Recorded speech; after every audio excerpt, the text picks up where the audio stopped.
Que ton nom soit béni, Adonai Père, que ton nom soit élevé. Merci pour tes desseins parfaits, excellents et bons dans nos vies. Au nom de Yeshua. Amen. Amen. Donc, je vais donner un tout petit extrait de mon témoignage, espérant que ça va encourager plusieurs. Donc, comme je vous ai dit, mon nom c'est Anita. Je suis votre sœur. Je persévère dans la foi en Afrique du Sud. Et le témoignage est beaucoup plus centré en fait sur l'aspect des enfants avec des besoins spéciaux en fait. Parce que souvent on se dit quand on est enfant du Seigneur, il y a des situations de la vie en fait qui ne peuvent pas nous arriver, or que c'est pas forcément ça.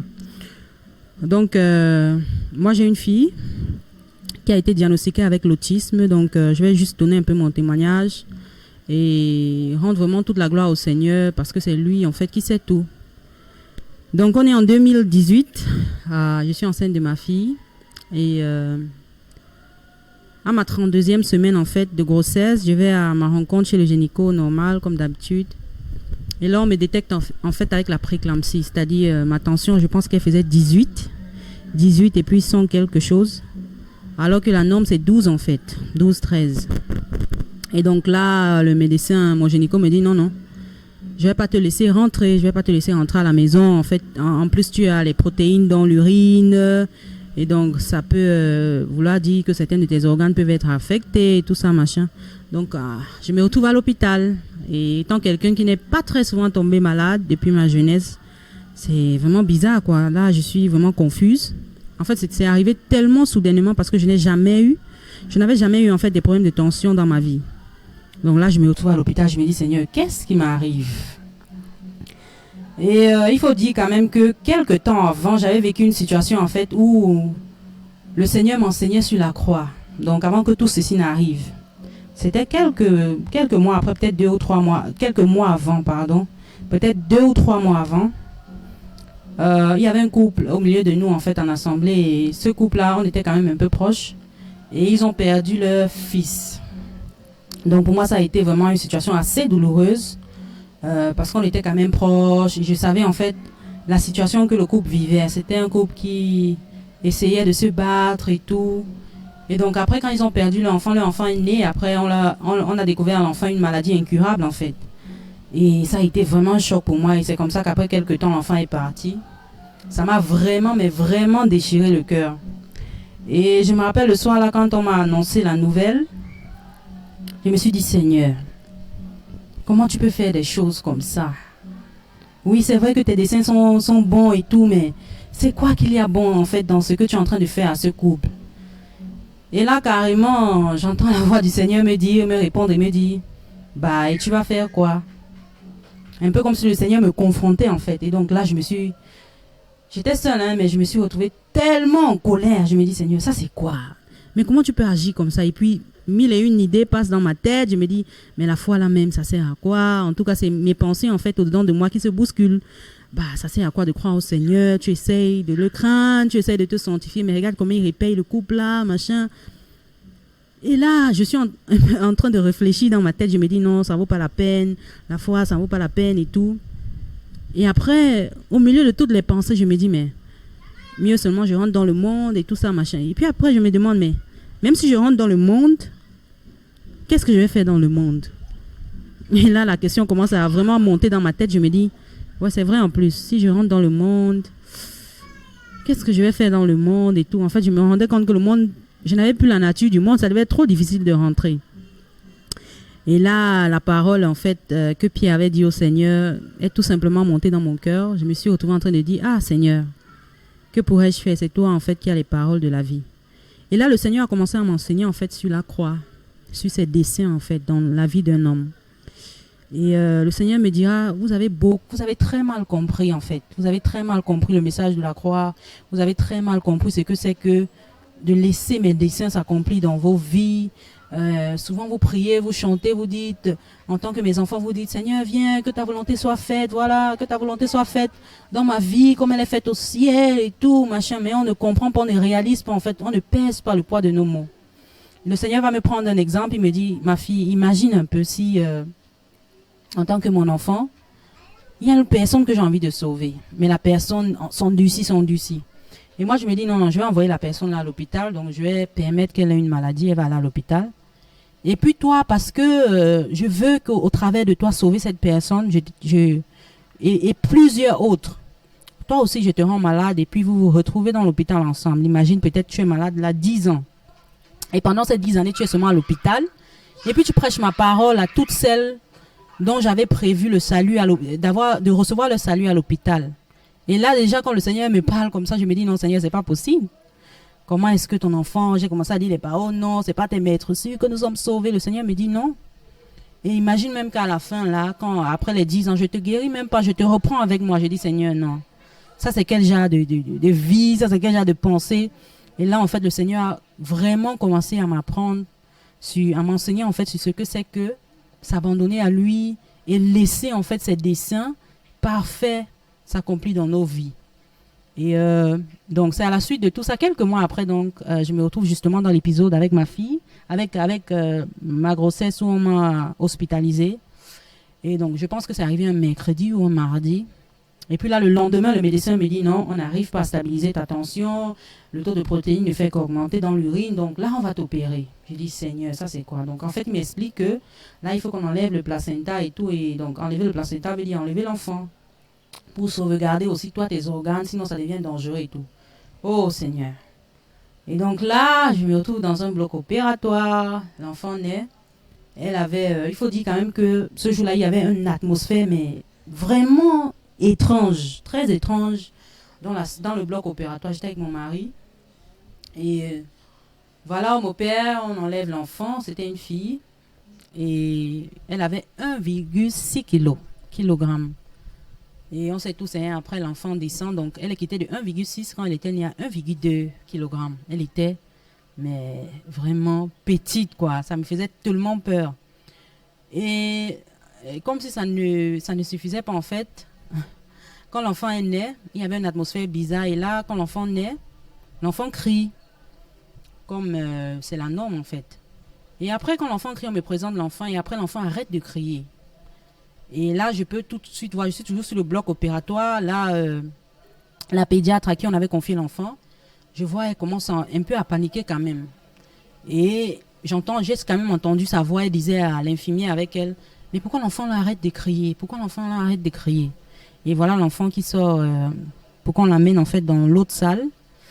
Et c'est mon mari après qui me raconte. Je sentais quand même en esprit qu'il y a quelque chose en fait qui est bizarre. Donc c'est plus tard que mon mari me dira en fait que l'enfant était morte. Donc elle était devenue complètement bleue quand ils sont montés en fait dans l'ascenseur où ils allaient dans la salle des bébés.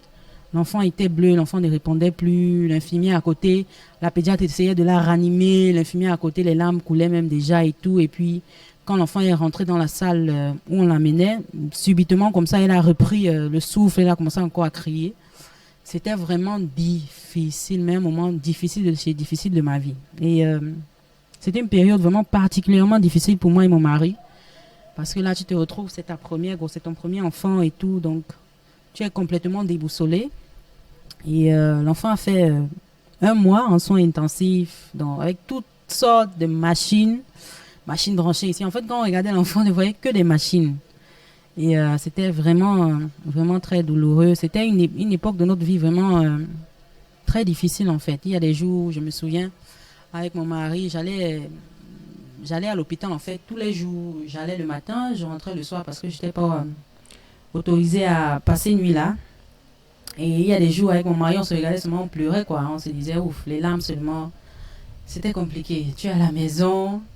Et quand tu vois seulement le numéro de téléphone de l'hôpital appelé, tu te dis, Seigneur, c'est quoi? Déjà qu'il y a des jours où tu arrives, et puis tu demandes à l'infirmière, oh, mais qu'est-ce qui se passe? Où est l'enfant qui était à côté? Parce qu'ils étaient dans les couveuses, en fait. Parce qu'ils étaient trop petits. Donc, avec d'autres enfants, d'autres femmes.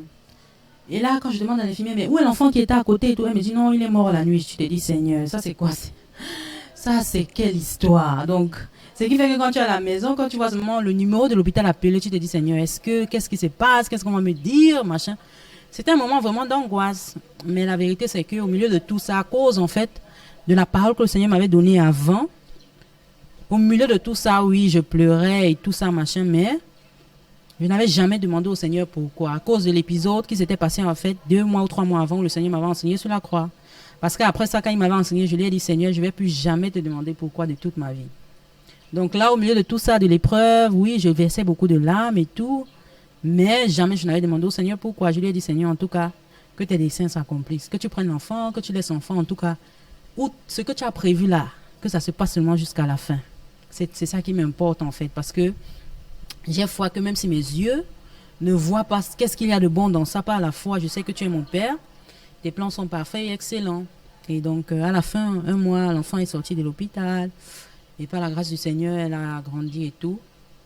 Et donc, avec le temps, en fait, j'avais remarqué que l'enfant, il y a quand même quelque chose. Oui, c'est vrai que je suis une nouvelle mère, mais il y a quelque chose avec l'enfant qui n'est pas très normal. Parce qu'en fait, elle ne répondait pas à son prénom. C'est-à-dire, elle n'était pas attentionnée à son prénom. Donc, tu l'appelles, elle ne se retourne pas pour te regarder et tout. Et le temps passe, 1 an passe, 1 an et demi passe. Tu te dis, mais l'enfant là ne parle pas. Elle a des réactions vraiment assez bizarres. Quand tu l'appelles, c'est comme si c'est pas elle. À un moment, je me suis dit, bah, est-ce que l'enfant là comprend? Est-ce qu'elle a perdu l'ouïe? Mais en fait, j'étais réconfortée par le fait que, en fait, je savais que non, peut-être c'est pas lui. C'est ça qui m'a en fait rassurée parce que j'avais remarqué que elle pouvait mimiquer, en fait, elle pouvait chanter. Les chansons qu'elle écoutait ici et là, elle pouvait chanter, mais elle ne disait pas papa, elle ne disait pas maman, elle ne répondait, tu lui poses une question, elle ne répond pas, elle ne faisait pas le contact avec les yeux, donc, genre, quand tu appelles quelqu'un, la personne se retourne pour te regarder, elle ne faisait pas ça en fait, elle ne communiquait pas. Et donc, quand l'enfant a eu, bon, je me souviens plus, je pense que c'était 2 ans et demi ou un truc, je l'ai mis à l'école, à la crèche. Et là, à la crèche, le premier jour, quand je viens la récupérer, là, la principale m'appelle, elle me dit, l'enfant là, est-ce qu'elle entend? Je me dis, mais oui, elle entend. Elle me dit, non.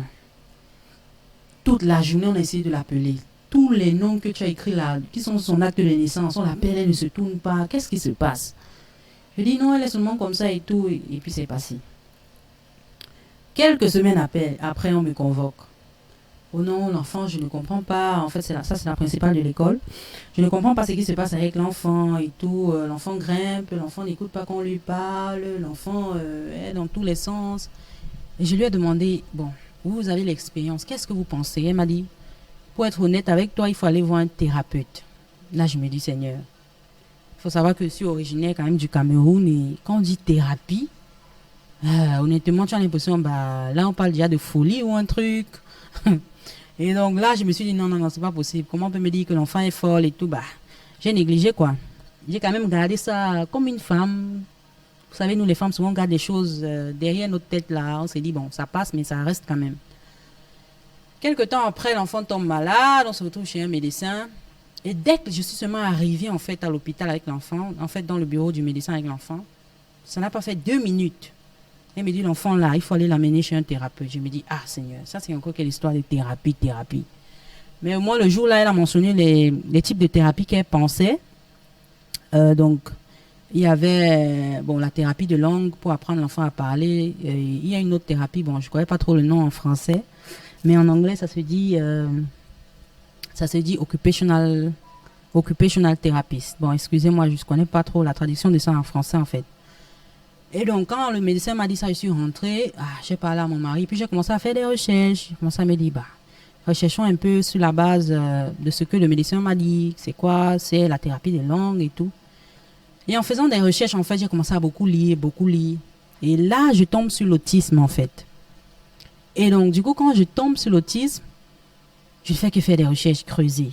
Et plus je lis, plus j'ai l'impression, mais ça, c'est ma fille dont on parle, en fait. Ça, c'est ma fille dont on parle. En fait, plus je lisais sur l'autisme, plus j'avais l'impression que quelqu'un me parlait de mon enfant. Et donc là, finalement, après, on l'a amené avec mon mari. On s'est dit, bon, amenons-la aussi à la thérapie, puisque c'est pas finalement ce qu'on pensait. C'est pas les trucs de yoga, on va pas incanter et tout. Donc, après avoir fait nos recherches, on s'est dit, bon, allons-y à la thérapie. Jusqu'à ce qu'en fait, l'enfant, finalement, on l'amène chez le médecin et on lui fait un diagnostic d'autisme, en fait. Et je me souviens ce jour-là, quand je suis allée chez le spécialiste, pédiatre spécialiste en fait dans les maladies de développement des enfants. Donc quand j'arrive, après le médecin à la fin, elle a fait son test et tout, ses interviews, machin. Et puis elle me dit, elle a commencé un peu à vouloir tourner en rond.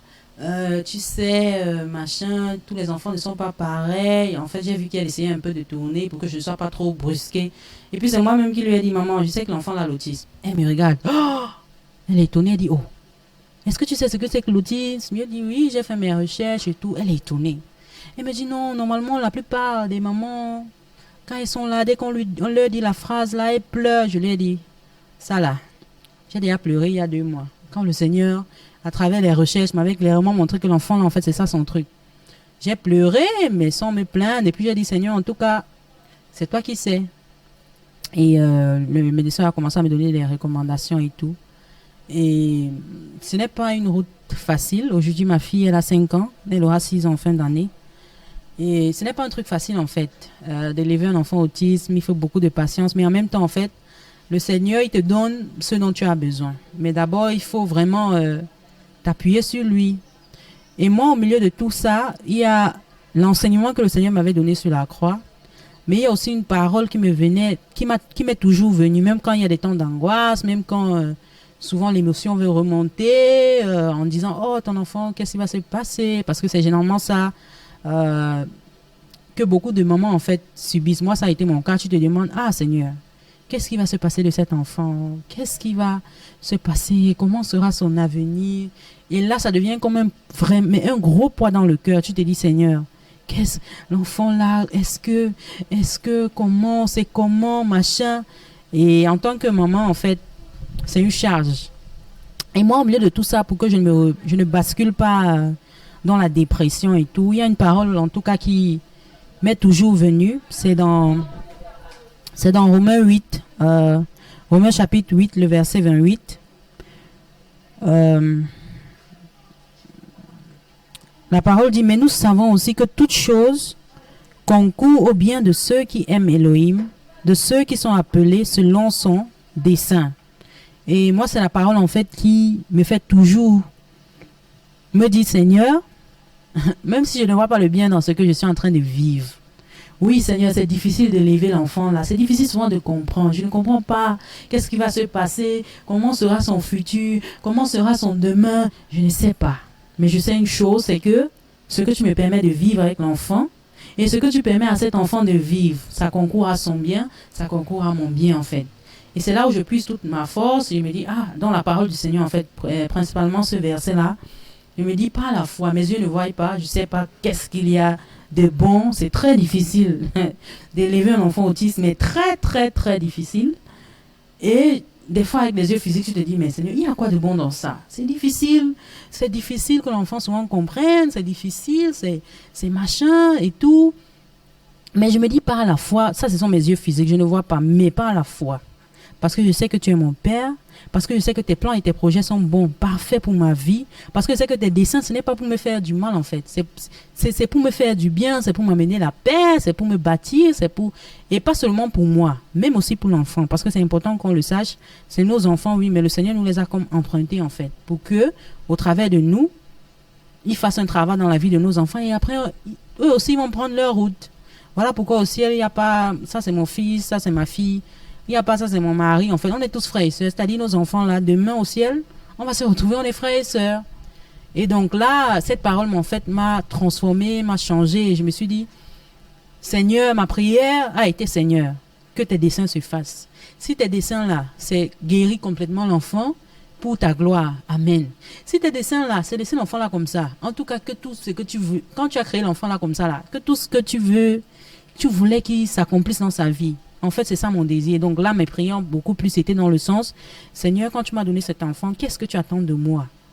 Qu'est-ce que tu veux que je fasse? Qu'est-ce que tu veux que oui?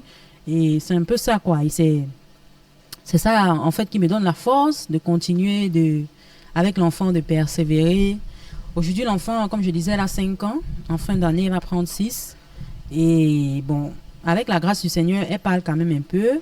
Mais tu ne peux pas encore avoir une conversation véritable avec elle, en fait, pour quelqu'un de son âge et tout. Et donc, c'est pour dire, en fait, à quelqu'un, ou à quelqu'un qui a un enfant, peut-être qui a des besoins spéciaux, parce que après l'autisme, c'est un spectre.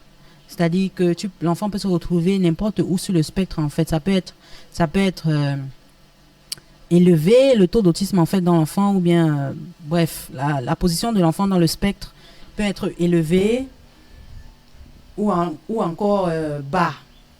Mais là n'est pas la question, en fait, parce qu'il y en a, peut-être souvent certaines personnes vont te dire, non, toi au moins, ton enfant n'est pas à l'hôpital, toi au moins, là ce n'est pas l'important. On rend grâce au Seigneur pour ce que le Seigneur fait. Mais l'important, en fait, pour moi, en fait, c'est ce que le Seigneur m'a appris. L'important, c'est que ces desseins s'accomplissent. Que le dessein là soit que, oh non, machin là, je vais te prendre, oh non, tu vas vivre, oh non, je vais te guérir, oh non. Peu importe. C'est lui qui est l'architecte par excellence. Et ce que moi j'aime avec le Seigneur, en fait, c'est qu'il ne fait pas d'erreur. C'est ça, en fait, qui me donne encore le courage. Parce que si c'est un humain, tu peux dire, ah, est-ce que le monsieur n'a pas fait un problème dans ses mathématiques-là? Est-ce qu'il n'y a pas une équation qu'il a oubliée quelque part? Parce que si tu fais l'erreur, là, maman, c'est en train de jouer avec mes émotions, c'est en train de jouer avec mon truc, ma foi. Mais là, tu sais que non, dans tous les dessins du Seigneur, il n'y a pas d'erreur. Il n'y a pas un endroit où il a fait une faute, où il n'y a pas un endroit où il s'est trompé. Donc là, ça me donne l'assurance. Je me dis, en tout cas, bah, si c'est ce qu'il a prévu, je sais pas à la fois que c'est pour mon bien. Si c'est ce qu'il a prévu pour l'enfant, je sais pas à la fois que c'est aussi pour le bien de l'enfant là. Parce qu'après, c'est pas moi qui ai créé l'enfant en fait. C'est le Seigneur qui l'a créé. Donc c'était vraiment pour encourager quelqu'un qui se retrouve dans la même situation. Le Seigneur, ses desseins sont bons pour nos vies. Pas à la fois, on le sait. Ses desseins sont bons pour nos vies. Très bons. Ce sont des plans de paix. Ce sont des plans de joie. Même quand ta chair veut se lever et te dit, ah, mais où est la paix, où est la joie là? Non, non, il y a la paix, il y a la joie dans les desseins du Seigneur. Et c'est important, en tant qu'enfant du Seigneur, de trouver cette joie et cette paix, peu importe la condition dans laquelle on se trouve. Peu importe dans la condition dans laquelle on se trouve, en fait. Et notre Père, il est fidèle, il prend soin de tout. Et voilà quoi, je lui rends grâce et vraiment je le bénis au nom des Yeshua. Donc, c'était un peu ça mon témoignage que j'espère que quelqu'un sera encouragé. Amen.